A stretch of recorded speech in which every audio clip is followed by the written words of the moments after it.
All right, so this is what we are going to be covering today. So we are going to be talking all about video modeling techniques and how they can teach online social skills. We're going to be talking about building self-awareness and healthy digital habits. We're going to talk about how we can teach the benefits and risks of screen time, both to the children or adolescents that we're working with, but also to parents. And again, very related, supporting caregivers with practical strategies. And lastly, the role of digital literacy to foster independence for our students. So I first kind of want to pose a guiding question and say, how many of us have clients who struggle to navigate online communication or social behaviors across social media, apps, and texting? I bet a lot of us and most of us.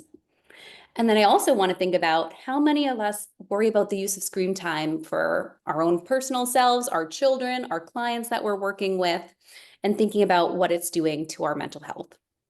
Again, I would venture to say a lot of us. And so, why is this coming to our desks? As clinicians, we can be thinking about how we can help guide this digital social skill so people can learn the nuanced skills in healthy device use. So the first strategy that we are going to jump right into is video modeling, which is based on the idea that individuals can watch a video to learn new skills. And this is an evidence-based practice for autistic populations. So the types of video modeling can vary according to how the video is filmed and who's serving as the model, but traditionally, video modeling entails a learner watching another individual perform a skill. So when we look at what the research has to say about it, there was a meta-analysis by Cullion and Bellini, and they found that video modeling is effective to teach the skills of social communication, functional and behavioral skills. But more importantly, they also found that these skills are maintained over time and that the skills are transferred across people and settings. And when you see video modeling in action, it's super clear and evident that it just works. And here's a little bit more about why. Well, why does it work so well? Because it is consistent, it allows for a lot of repetition, it has proven to have faster skill acquisition. And again, why are we thinking about that? Because it is so engaging. Could it be because it's a less stressful environment to be learning these new skills? Maybe a safer environment to feel confident and comfortable in trying out some of these new social skills for the first time rather than out in the wild on their own. And so you can see here, looking at this data, a 53% improvement rate from baseline to intervention in enhancing the social and communication skills for autistic kids. And then more recently, a meta-analysis by Radley et al. Said that it really should be considered a frontline intervention for autistic children. So I really just wanted to start by establishing that the research backs this, and that's really what led us to creating Everyday Speech. And so I wanted to build a collection of resources to teach social skills because I saw how well video modeling was working.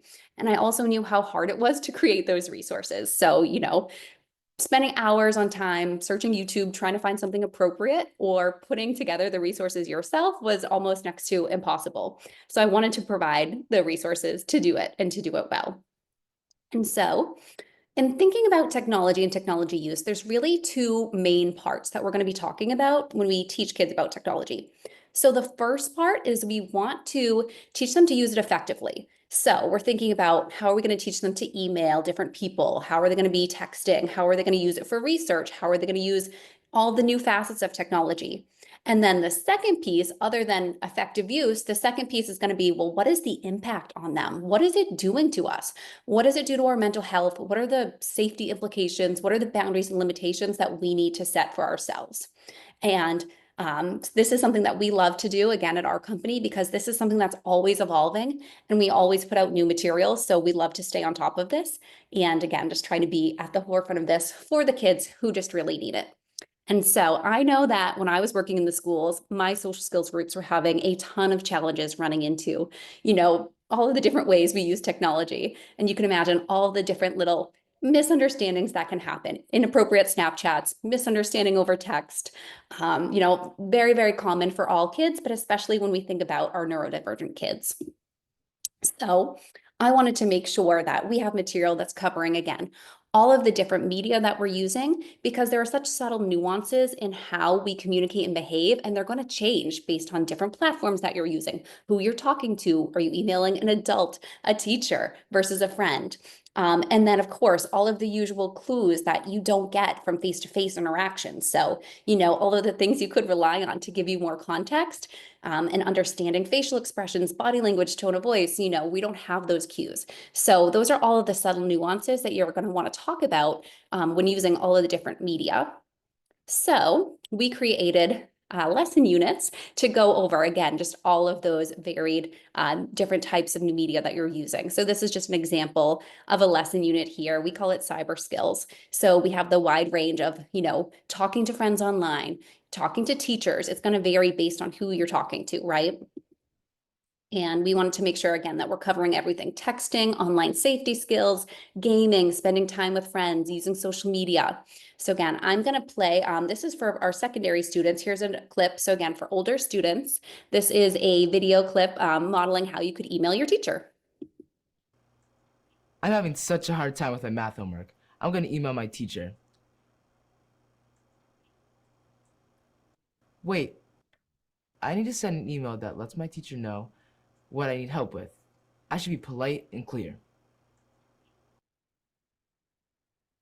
I need to make sure I include a greeting, clearly explain what I need help with, sign my name, and proofread to make sure the email made sense.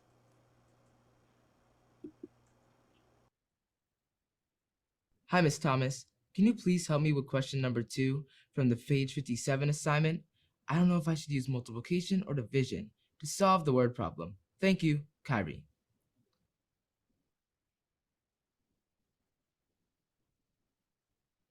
So again, that's just a sample of what video modeling could look like for these online skills.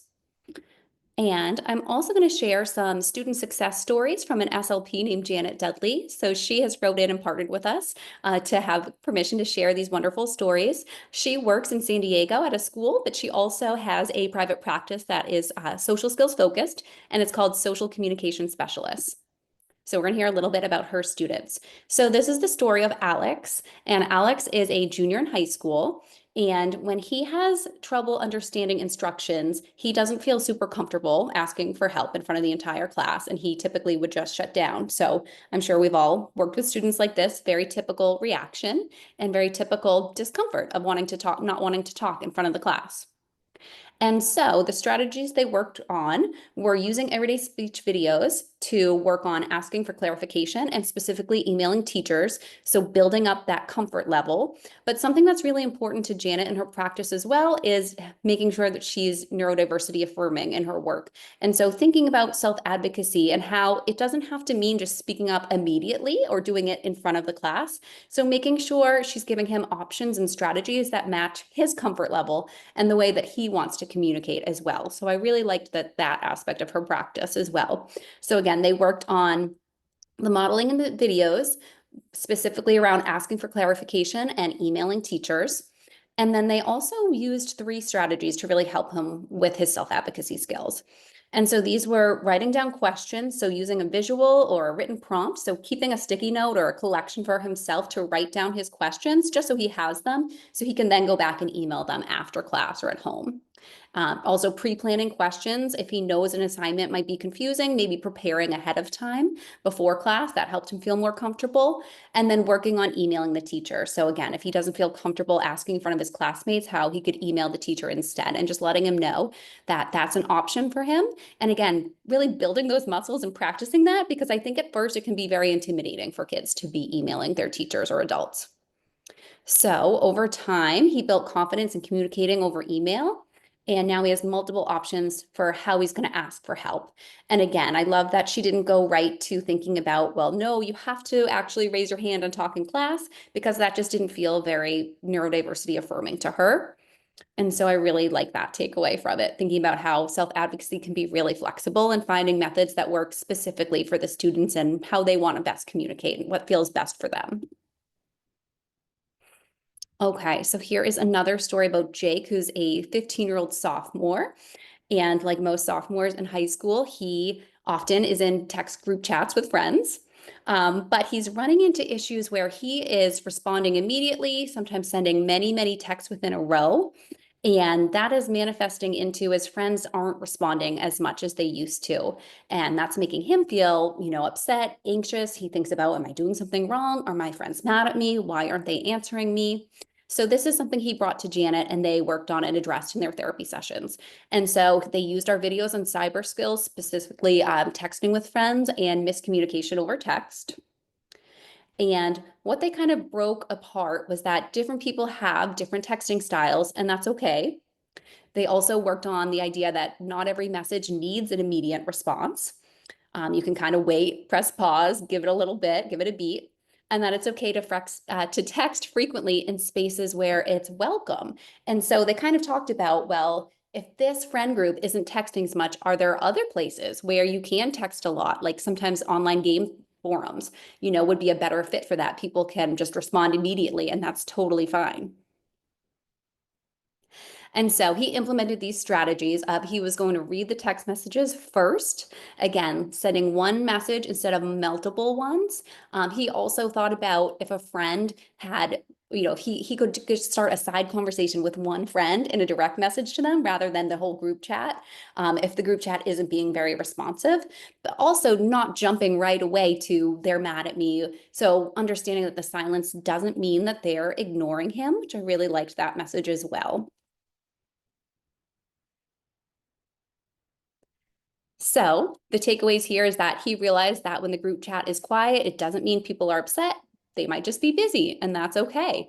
But he can also find a new way to enjoy, again, like direct messaging or texting. She encouraged him to find different outlets. They talked about using Discord, again, like an online forum where he could just message it, and then it's fine to share an immediate message, which I really, really liked how she was able to support him in that way and help him, again, like align the way that he wants to communicate and message online in the best forum that's going to be the best fit for that. All right, so key takeaways. We talked about how video modeling is an evidence-based practice. We talked about how we can support our autistic youth by modeling communication over all of the different media, text, email, social media apps, encouraging a variety of methods so students are feeling most comfortable. That's going to be really, really important for our neurodivergent students, and supporting them to practice online communication across different media so they're gaining that comfort level, one, and two, they're identifying the preferences that feel best for how they want to communicate online. And I'm curious, just in reflection, if anyone has any other specific challenges in regard to online behaviors or communication and anything else that they find has helped. I'd be very curious if anyone wanted to drop that in the chat. Okay, so next on our agenda is talking about how to build self-awareness and healthy digital habits. And this is reflecting the second piece that I touched upon of building digital competence. So being able to understand what our devices are actually doing to us. So we can help students start to examine, how social media or their device use is impacting them across all different facets of their life. So their friendships, their mental clarity, their well-being, even sleep. And we really just start with building the simple awareness because it's not about a war against screens. We're never going to win that war. It's not going away. So it's really just helping them, how do we build that mind and body connection? How could we use a tool like mindfulness so that they can start to get clarity around, okay, how am I feeling? It's really just this simple self-awareness is step one of where we want to start. So asking questions, just like simple probing questions of when you scroll on your phone for 40 minutes, how does that make you feel? Do you lose focus? Can you concentrate? Where are you putting your time and energy throughout the day? Is it all on your phone? Are you getting any time for in-person socializing? So again, just really helping them use mindfulness as a tool to build that inner awareness. And then like once you build those muscles up, they can really reflect on how it's making them feel. And so some other resources to help with this, Common Sense Education has a ton of great free resources. So this is an online lesson. It's teaching this concept. Right here, you can see it's grade 1. They have a full range of elementary all the way through high school. And again, free resources. So you can see it's really just starting to build that self-awareness of, what are your feelings? How can we listen to our feelings when we're using technology? Like those very foundational skills is really the key to starting to build that self-awareness. And so you can see the objectives of recognizing different kinds of feelings they have when they use technology. And then from there, what do you do about it? If you do realize, hey, like I actually am not feeling that great, to have a discussion about what they could do about it, or maybe what they could be doing instead. And so again, I have all of this information for where you can access these free resources within the handout and within the slides that you'll be getting. So when we think about how can we, have activities that help our students self-assess and get that information about how social media or how their phones are making them feel. So they could do simple check-ins, just a very simple reflection, write, draw, circle, anything of how you're feeling after you're using your phone for a long, long time. We have this well-being calendar where I would be curious actually to show this to a student and say, could you stay off of your digital devices for one day?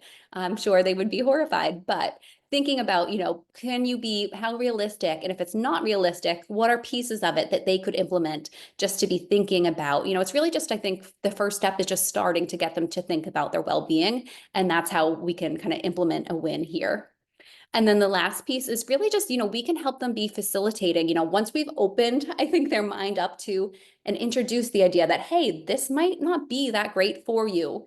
And second step of thinking about, okay, now I've identified how it's feeling.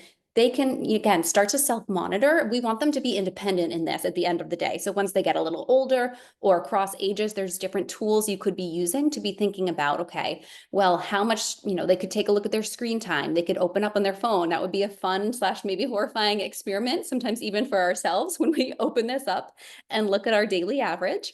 But it's something you could do together with your students. You could be thinking about, certain apps have timers on them. So you could be, okay, I'm only going to go on this certain app for a certain amount of hours in the day. And then it sends a notification and it blocks you. I mean, it's easy to clear it away. I don't think they really want you to be not using the applications as much, but at least it's, again, I think it's the first step of like building that awareness, just a little ping of like, hey, you've used TikTok for more than an hour today. So those are some tools that I think we could do to, again, just kind of start to open that door of self-awareness for them. All right, and once you have identified, some information about how it's starting to make them feel, we can start to teach the basic healthy device habits. And so these are all items that I've taken from current literature. And again, I have all of the citations at the end of the slide, which you'll be able to see and refer back to if you'd like. And so these are the 6 items that came up regularly. And so they were, I'll start on the left side here, no screen time as background noise. So that's a very simple one, but I think probably one that could be often overlooked as well. So just not having the TV on in the background if no one's watching it. That's an easy one to just eliminate some of that extra screen time. Thinking about physical activity, making sure that, we're making it part of our overall health and wellness to get outside. It's so important, especially for kids who have a really busy day, just making sure that that's something that's part of the day and making sure we're spending time in-person socializing. I think that's something us as clinicians could be really advocating for, and just, again, making sure it's on our students' radar, making sure it's on the parents' radar, and helping build those social skills so they're going to be comfortable in the social situations. I think that's another piece of what we could be doing the most of, just helping them gain that confidence to be able to spend time in-person socializing rather than just jumping to a video game. Another one, no screen time 1 hour before bedtime. These 2 right here, actually limiting leisure time on the phone to 2 hours and no screens an hour before bedtime. I know we might hate to think of it, but those are really good for us as well. So something that I try to implement, very hard to do, but it's also, this literature is the same no matter of ages, actually, that it's good for us as well as for adolescents and kids. And then encouraging screen time that is after important tasks. So again, very common sense stuff here, but simple ways that we can be advocating for these, healthy device habits. They're going to have a very big impact on their mental well-being. All right, so I want to dig in a little more to in-person socializing. Again, because I mentioned, we as the clinicians, the educators, this is an area where we can really be helping our students and helping them think about, okay, how am I going to make sure that they're feeling comfortable and confident in doing their in-person socializing?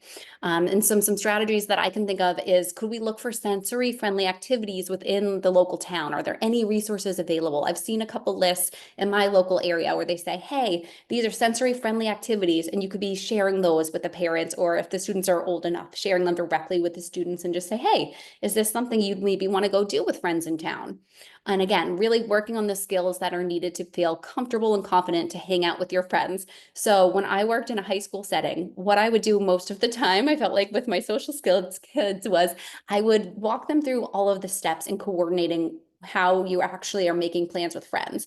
And when you actually get to mapping out all of the different steps, it's a lot more complicated than it seems. And they would realize that, and they were so grateful, I felt like, to be able to practice all of the steps. So again, just really thinking through, it's a lot of executive functioning work because you're planning, you're coordinating, but then there's a lot of communication work that you're doing, right? So we started fictually because that was just, a fictional environment was a lot more comfortable for the students, right? Rather than jumping into like, hey, I'm going to go ask someone to hang out. So we walked through, making an enticing plan, communicating with your parents about when's a good time for this to happen. Do you need a ride somewhere? Where are you going to go? Where's the plan going to happen? What's going on with your family that weekend? Do you have other stuff going on? So again, all of that coordination is it's a big mental load with the executive functioning piece, and then also making a plan. And then the next step was, writing it all down, putting it into practice. So just role playing it out. And then from there, we would build up their comfort level into actually doing it. And, I'd decide in homework of like, well, did you actually hang out with a friend this weekend? How did it go? And that was, of course, the ultimate goal, but it took a while to get there. And so, that's why we have activities like this to make those resources easier for students to have access to. All right. So in thinking about key takeaways here, healthy device habits have an impact on how technology and screen time make us feel. Really starting to build up those self-awareness muscles is the first step, and we can use simple check-ins or some of the other resources I shared, and then teaching those 6 healthy device habits. Okay. So I actually wanted Anna to launch our poll for us right now. I'll keep going, but we have a poll if you don't mind answering. And it says, how often do your students with IEPs struggle with using devices effectively and safely? Kind of seeing a range of answers here, but thank you for answering. Just very curious to hear, how often is this coming up? Awesome. Seeing quite a range here. Perfect. I think I'm going to end the poll there, but yeah, very interesting to see. All right, thank you. So the next section is, how are some ways we can be supporting our students and families and working on this? And so the ways we can do this is to start with teaching the benefits and the risks of screen time. So let's start with the positive. So here are some positive findings about the impact of technology on our neurodivergent and autistic children. And so one study found that screen time did not relate to ADHD, anxiety, or depression in autistic 6 to 17-year-olds, which was different from the findings for neurotypical children who have that increased risk of depression and anxiety when there is more screen time added in their day. And then kind of piggybacking off of this, another study found that screen media might have the potential to influence autistic children in positive ways by helping them rebalance the strain caused by the overstimulus of the environment that they're in. And I think that makes a lot of sense, if they're able to go on a device and just kind of like chill out, kind of recalibrate, relax after a long day that's feeling just very, very overstimulating. So there's some ways that technology could be beneficial to this population.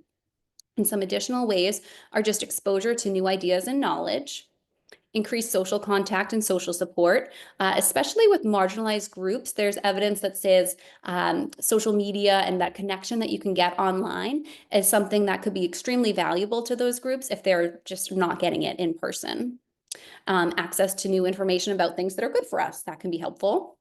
Thinking about all the different ways we can collaborate and communicate across distance is aided so much by technology. And then learning about community participation, and it can increase civic engagement. So again, all of the things we kind of think about that we hope would be great about the internet and technology.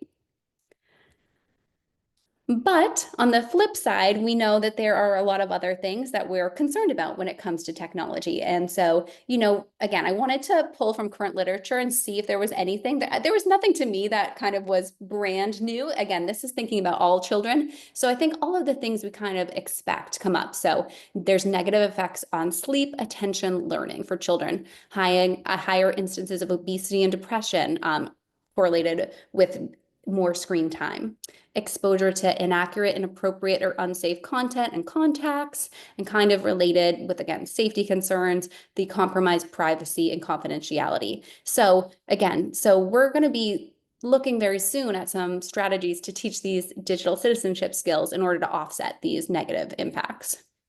Additionally, when you look at the risk to neurodivergent children, they are at higher risk for problematic internet use and for internet gaming disorder. So problematic internet use is characterized by it's thinking about the addictive qualities and thinking about how students can show a compulsion when they're using the internet.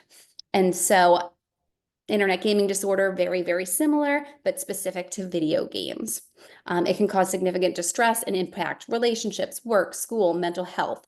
And I know a lot of parents of autistic teens really struggle with this because sometimes they say that, when they're using video games, sometimes that's the only social activity that they're doing or the only time that they're spending with friends.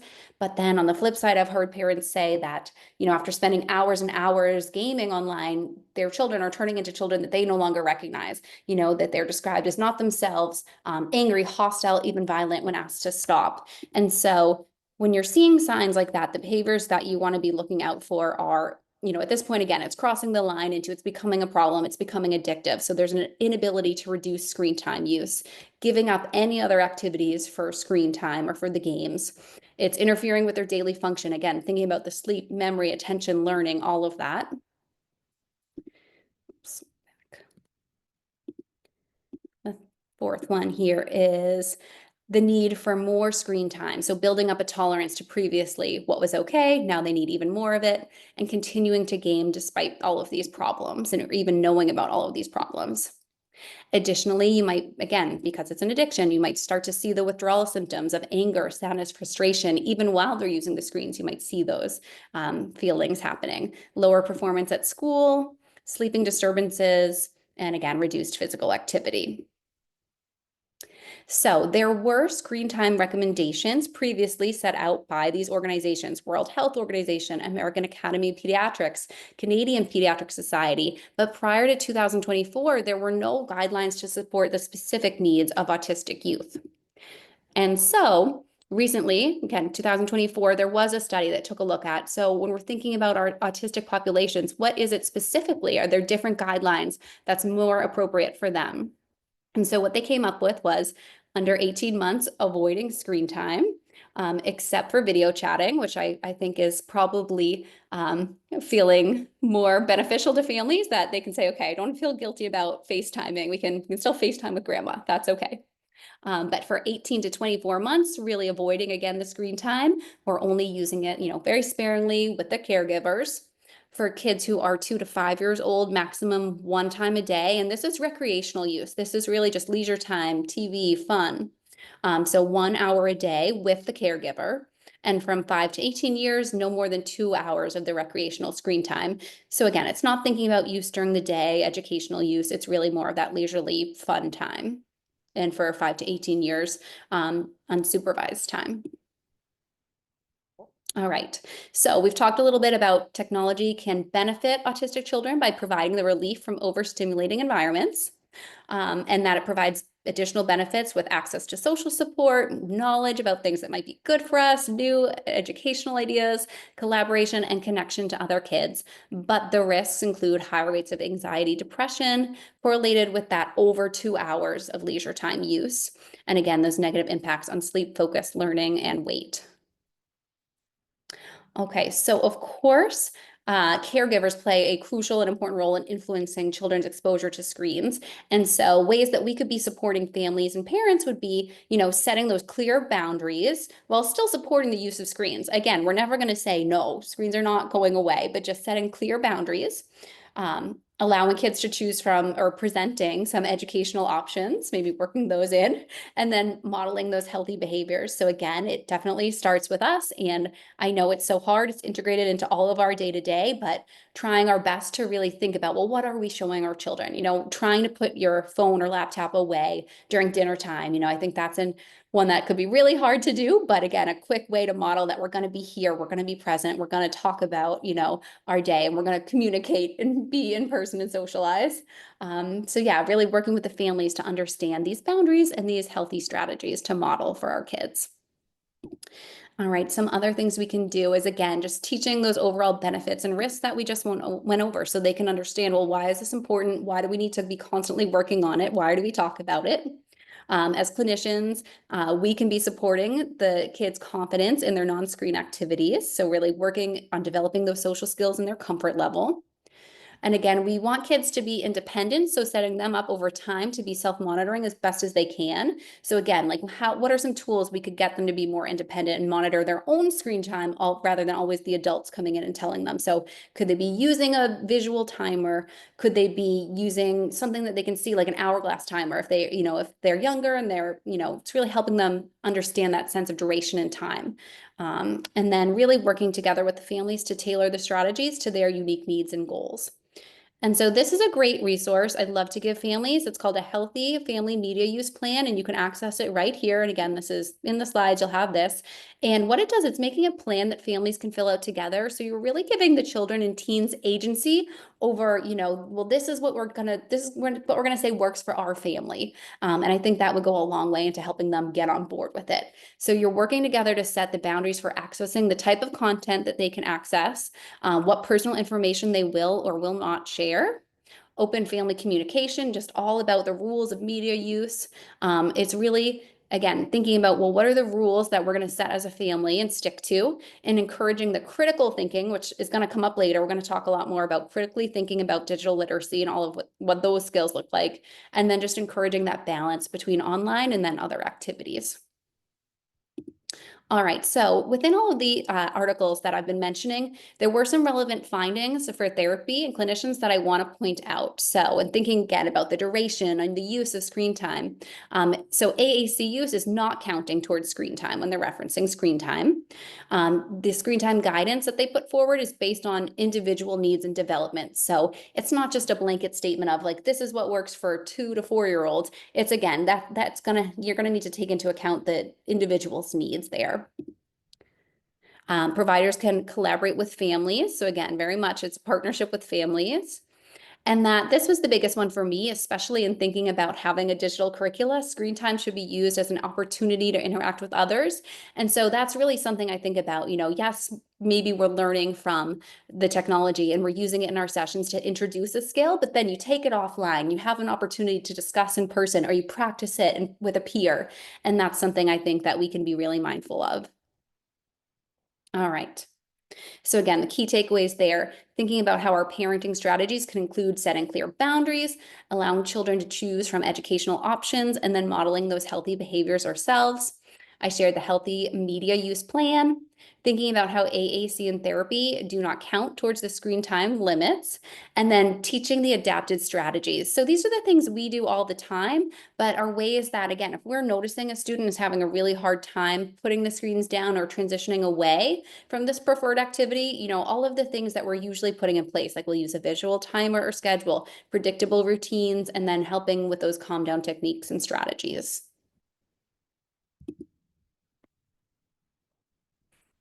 Okay, so we're getting into another section, which is all about digital citizenship. And so this is teaching the ethical, safe, and responsible use of technology. It's really thinking about how we can use the internet safely, responsibly, and ethically. So it really relates to all things internet safety, online etiquette, digital footprint, and then thinking about rights and property. So we're going to talk all about these. And this is a lot. Digital citizenship is a really big umbrella. So I want to break it down into 3 specific parts of thinking about critical thinking, thinking about digital footprint, and then thinking about ethics and responsibility. Okay, so when it comes to the first section here, thinking about critical thinking. So these are critical thinking around online contracts, around personal information, and around appropriate content. So kids and teens might not understand that when you sign up for a social media account, that's an online contract. And so you want to break those down into and define them into terms that the kids can understand. So you want it to be, sharing the language at their level. And then again, just kind of opening their eyes to, yes, you're signing up. That's a contract. It's a legal binding contract. And then when it comes to sources and thinking about sources of information, helping them think critically, right? About, is this a credible source? What are they saying? Where's this information coming from? These are the things we can start to implement. And again, you can vary it, and I think you can tailor it across ages to make it more appropriate and accessible to however the student is. Because when they get to teens, we really want them to be, getting to that level of independence where they're thinking critically before they sign up for anything, before they're speaking to anyone online, before they're sharing that personal information about themselves. We really want them to have developed those critical thinking skills. All right, so Common Sense Education, I mentioned them, but they do a really great job. They have a lot of free resources. So I've linked this as well, and you can see a sample here. These are just some sample different topics for Digital Citizenship Week. So again, I mentioned that they vary across the age. They have all age ranges. So this is specifically for a middle school level. And you can look at the topics here. I really love them. So they're introducing what is AI, how would we use it, digital media in your brain. I love this line right here. Tech isn't built with our well-being in mind.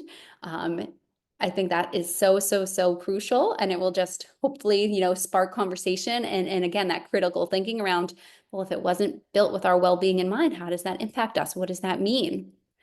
So again, looking at all these different topics, all of these free resources, again, they have videos, they have PDFs, and I think that their lessons are just really, really excellent and a great resource for kids. So again, they have, this would be looking at middle school and older ages. I think these would pair really nicely with our video modeling lessons as well. They could be really good follow activities. So you could teach or introduce a lesson with one of our video lessons, and then you could use one of these resources here to see how much they've retained, or again, have a deeper discussion about it. If you're thinking about, if you work with younger kids and how to talk with younger students about these, Book Creator is a really great resource. Again, it's free online books, and they have across different age ranges, but I really love these ones. So this first one, Pause and Think Online, that pause and think strategy is a really, really great strategy. And just, I think it goes across anything you're doing on the internet. You talk to someone new, stop and think. You're about to share something, stop and think, or pause and think.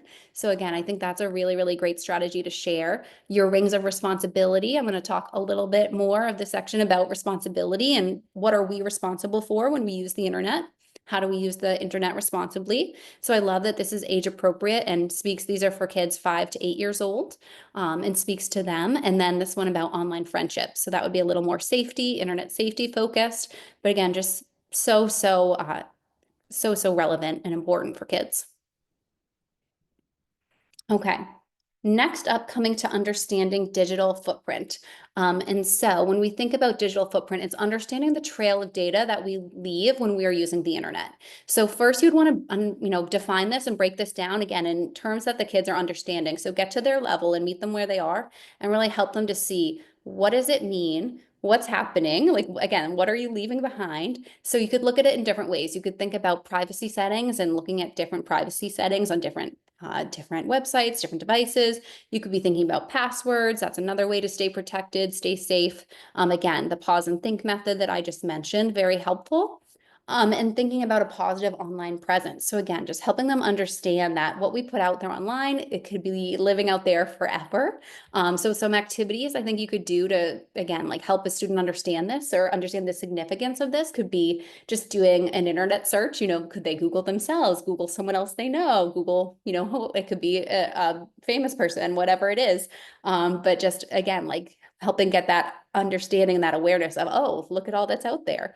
Or maybe doing a role play, if they're an older student where they're interviewing for a job and pretend you're a boss and you have an applicant, but you see something negative online, or what would come up? What would come up about you? Is it positive or is it negative? We have a video lesson about this specifically, your digital footprint. where, we're showing how a digital footprint could come back and hurt someone at their first job. And we put in there, how you can be mindful of it, how you can handle it, how it could be avoided. And so again, just another way to really model and help kids understand that this is a very real thing, and it's something that all of us have to be mindful of. Some more free resources. Google has an initiative called Be Internet Awesome, and these again are all free tools that are really wonderful. So you can see here the headers and what their curricula talks about. So there's one lesson unit on share with care, don't fall for fake, secure your secrets, it's cool to be kind. Oh, I love that. Very, very strong message there. And when in doubt, talk it out. And so what they have is they have web games, they have a partnership with Roblox actually, and they have a PDF curriculum with educator and parent guides. So here's a sample too of a PDF overview of what these lessons are about. So you can see this one covers grades 2 to 6, and you can see the 7 lessons here. Again, it's all about privacy, sharing online, internet safety, introducing that idea of people online might not be who they say they are. So again, a lot of safety, how do other people see us online? So it's getting into digital footprint there. And the mindfulness, again, tying in that mindfulness, which I really, really love as well. So yeah, that's Be Internet Awesome, and that's a Google initiative. That's really cool. Okay. The last piece of how we can teach kids to use the internet ethically and responsibly is thinking again about that keyword responsibility. So we're responsible for, how we use the internet and also what we contribute to the internet. So you could break this down into these questions here of how are you treating people online? What are you contributing? What are you using the internet for? Are you using it ethically? We have a lot of middle and high school lessons. And again, it's really thinking about that piece about how you contribute. So when you see a thread of online comments, do you contribute to that? Are you putting things out that are positive? Are you putting things out that are negative? And again, and thinking about the ethical use. So when there's new technology coming out, like AI, we want to be helping our students understand what it is and how do you navigate it? How do you use it ethically? So I'll show another quick sample here of a lesson that we have that's really just, again, intending to help kids navigate and understand the implication behind things like AI. Think of AI as an advanced digital system capable of learning, making decisions, and solving problems through data analysis and algorithms. AI offers many benefits, like personalized learning and immediate access to information. But like any tool, it's crucial to use AI responsibly. Misusing AI can lead to misinformation, privacy concerns, and a lack of critical thinking. To use AI responsibly, stop and think. Before using AI, think about what you're trying to achieve. You might ask yourself, is AI the best way to support my understanding? Or is it a shortcut to work? Next, engage ethically. Use AI as a tool to support your learning, not to replace your thoughts, ideas, and creativity. While having AI write your essay or solve a math problem might seem appealing, it doesn't reflect your thoughts and understanding. AI can help you generate ideas and understand concepts, but the actual work should be yours. I'll use AI as a starting point to spark some ideas. When using AI, it's also important to protect your privacy. Sharing details from homework assignments to personal data contributes to your digital footprint, which means it's available for the whole world to see. So before you share information with AI, ask yourself, do I want this information public? Am I comfortable with others viewing this? Protecting your privacy is not only safe, but smart. Lastly, think critically. Always be ready to question the information AI generates. It may make errors or lack context. Therefore, it's crucial to assess its suggestions with your own research, personal insights, or background knowledge. By doing so, you can be proud of your work, knowing it's a reflection of your own understanding. Let's review. To use AI responsibly, stop and think. Engage ethically. Protect your privacy. And think critically. Let's watch how Shane does it using AI responsibly. All right, we get into the live action model there, but I just wanted to play a sample today. And so we have our key takeaways of how we broke digital citizenship into 3 parts, the free resources, including Common Sense, Education, Book Creator, and Be Internet Awesome from Google. And, I hope you take away really that, thinking about how we can equip students with these 21st century skills so that they're understanding all of the things that they're going to be asked to do. And so from here, we wanted to make sure we had time to answer questions. Great, thank you, Brittany. Hello, my name's Duncan. I'm with Everyday Speech. I'm about to launch us into our Q&A section, but first I do want to say that we're about to launch our feedback survey. And the reason we launched this now is because you all let us know, hey, we need more time to fill this out. So that is also important to share too, because we really do value this feedback. We use it to continuously improve these webinars, and we hope to see you next month as well. So thank you all for your questions in the Q&A. And the first one, Brittany, is my students think they are friends with other gamers on online game forums. So anything you want to share around digital friendships?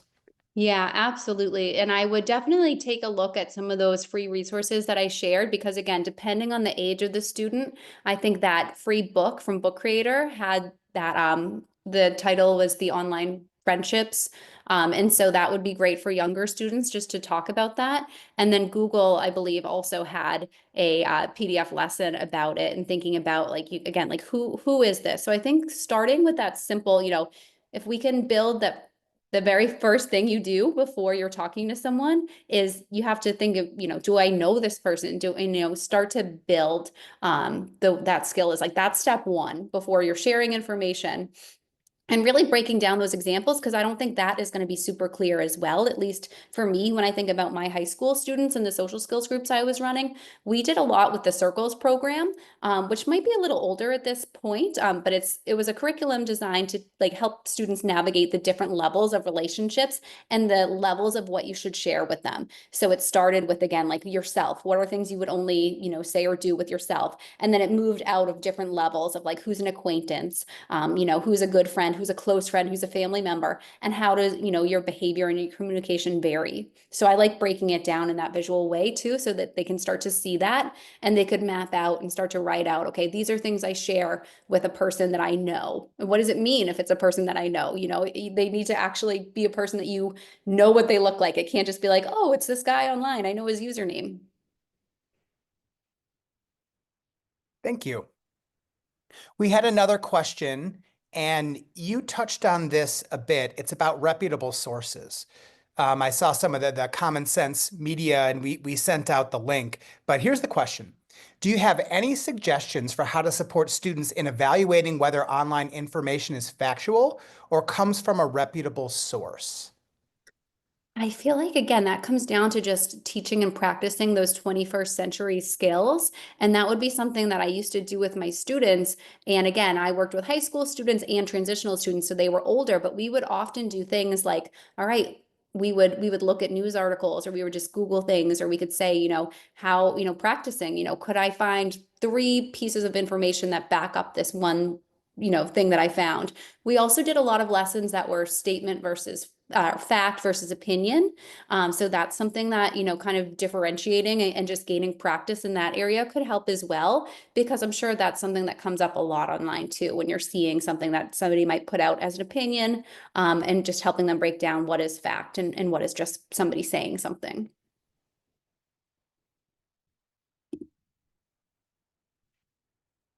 Great. And there was one question that we actually ended up, we did answer it in the Q&A, but since you've been presenting, you haven't been able to see it. So here's the third question that we have. How can we effectively model and teach texting boundaries, especially when our own schedules may be inconsistent? I want to support their need for routine while also helping them develop flexibility. What are some best practices for balancing both? Yeah. So I think again, what I used to really love to do was just kind of the behavior mapping. So just get it in front of them visually. So have a whiteboard and really be thinking about, I would start by mapping the situations too, or the context, because then that allows you to set up how you can look at a scenario, your feelings, your behavior, how you're going to act in that scenario might change based on the context. So again, I would map that out visually and just show them. So I think a lot of just social behavioral mapping is going to be the best bet there. And the best way that I've found to implement this and really show them visually. And again, like, so you're mapping out a situation, you're talking about how they would act in that situation, what they would expect to see, how they think they would feel. So you can do a lot of nice inferencing work as well of how would this situation make you feel? How is it going to make someone else feel? Just real practice too, like that leads right into role plays. That would be my next step from there. So take that, whatever the texting situation that it is, talk about how it might change over different aspects of your schedule or day, and then role play it. Actually, what would you say in this situation? How would it change based on if you're talking to this friend versus your mom?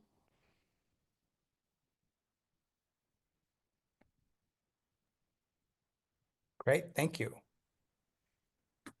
And we just had a question roll in. I think you may have touched on this a bit. Is there any informal assessment that you can use to assess a student's behavior and beliefs around social media? So social media beliefs, where might you start with that? I am not sure of an informal assessment on that, but I do wonder if there was anything by Common Sense Education, because they did have that foundational lesson of like starting with your beliefs and challenging your beliefs. So I wonder if they have any resources on that. I would be really curious to see.